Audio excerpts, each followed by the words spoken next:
So along with that elastic, you have them pulling. After a while, they hang. So push more blood, nutrients, oxygen to the muscle. They ain't got no choice but to grow. Right after the weighted, I want you to get the burpees. Keep cutting these up to explain how the burpees go.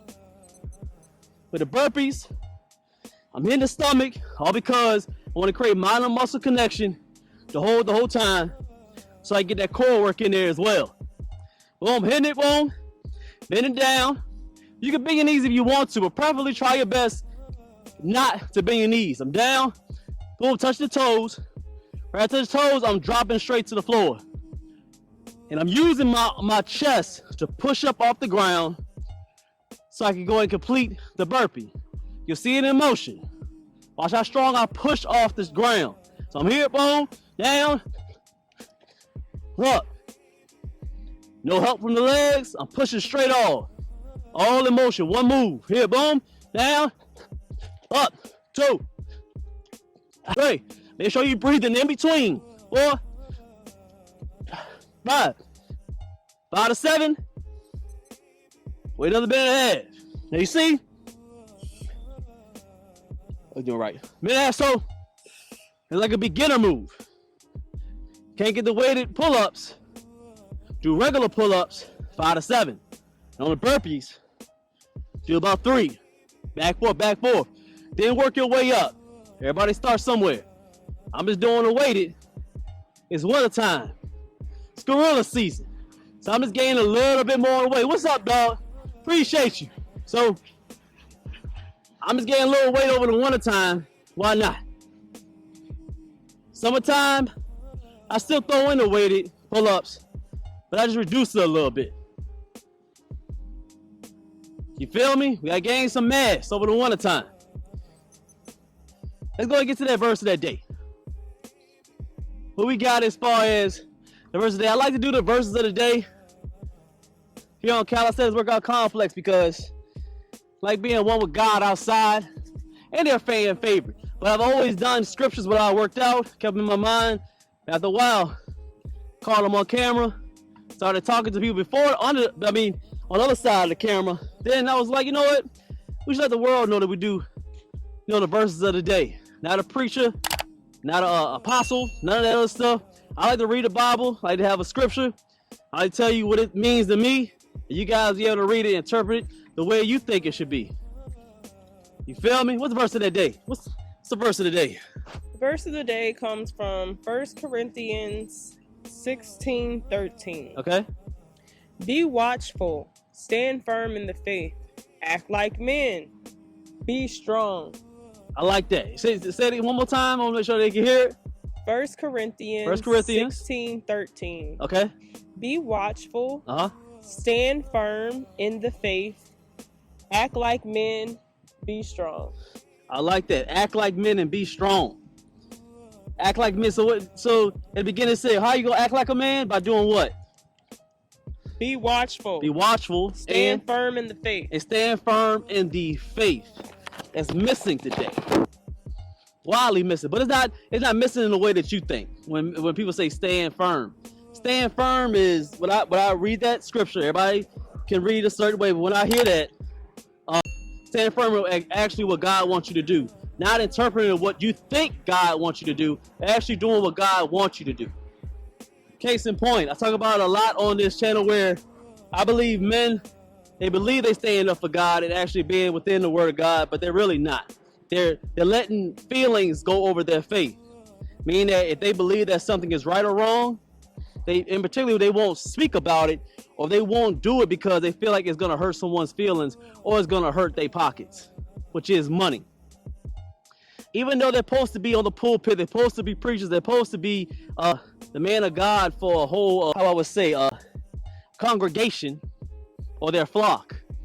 But they refuse to speak up for what is right and what is wrong because they know if they do, they will get shunned out, their paper won't be as long, and they won't get that credibility that they urge for within their feelings to be that particular man of God. And what that does is it's going to be able to produce more people that are weak in the faith and overly produce weaker men. When you don't teach men what is right and wrong and don't subdue to feelings, he just honestly goes against his nature and becomes a woman. I believe men are good. I believe women are good. But having that compass on what to be good at and how to be good is put on us as the men. And you as a man doesn't stand up for what's right and what's good, it's not going to end well. Because all you're going to do is have a whole bunch of weak men that say they're in faith, but they're not. Whether it's deletion of the babies, whether it's the LGBT, or understanding how men should be the head, women should be there, and kids should be at the bottom.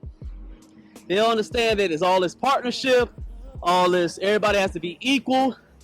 But if you read the scripture, there's always a hierarchy. God, number one, that he flows down to what he wants to fulfill through the man. Then the man relays everything so he can keep everything in order.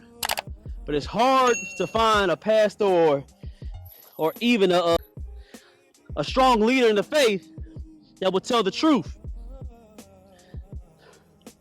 And it's sad. Appreciate everybody coming through. It's sad to a point where you can't even find the guy that actually wants to tell the truth. Now the growing communities of these manospheres slash red pill slash as they would call misogynists, well, people don't understand the real meaning of misogyny. They don't even understand it. It's just they say it. Only say misogyny if you just say anything bad about women. That's basically the definition of misogyny. If you disagree with a woman, it's misogyny. That's basically what it is. But they don't know the real meaning. Basically, the overall meaning of misogyny is the hatred of women.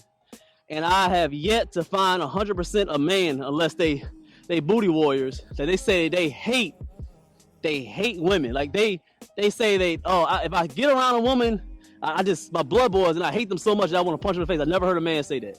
So misogyny is somewhere but 0.0000001% of men on earth, they 100% hate women. But if you look at TV shows or a podcast or people talking, they believe that all men just hate women. What is a lie? Well, back to what I was saying. Some good push-ups right there. We still getting the workout in as we going. You're just coming through. We're doing weighted pull-ups and we're doing burpees. But you not agreeing to what women say is going to be the fall of manhood. Or let me say it a better way. You always listen to women and not having your own thoughts and actually listening to God or how things are supposed to be is going to be the downfall of men. Right now, you can't tell the difference between man and woman right now. After they cutting the stuff off on the way they talk, there's no difference. There's no leadership. There's only feelings that are carrying on our society right now. And that's going to end very, very bad. So when I read that scripture, it says, be men. What's the beginning of it? I keep on trying to understand. I know it says be men, but I want to say it word for word what he said. What God said in the scripture. It says be men. Get my wife saying the scriptures over here, man. You can say it. Just say it. Be watchful. Bless you. Good. Stand firm in the faith. And act like men and be strong. So getting to that second part is you have to be strong. And being strong as a man of God is not just your physical. It's your mental and your spiritual walk. I'm a firm believer of you're a 100% man of God, you will not be liked by this world. You will not. You will not get a lot of screen time. You won't get a lot of talking time. You will not. You will be shunned out. I 100%. I have yet to find a man of God that's like 100% like stands in and does everything that needs to do, which nobody is perfect. I mean, at least 98%, 95% up there. You know, they don't get the big stage. They don't get the achievements. They don't get in the limelight because they feed to the other side, which is the devil. They feed to it. They try to play both sides. They try to play both sides. They don't know the difference between kind and nice. They don't believe that. God was always kind, but God won't always nice to people, especially the demonic people. So in today's age, we need more men to stand up and be men, and not just on this workout tip. I know y'all get to the channel because y'all want to get the abs straight and the legs and back and all that other stuff, but that's just a byproduct of being a man of God and actually just taking care of your temple. That's a byproduct. That's just something on the side, you know. That's just they ain't gonna do that.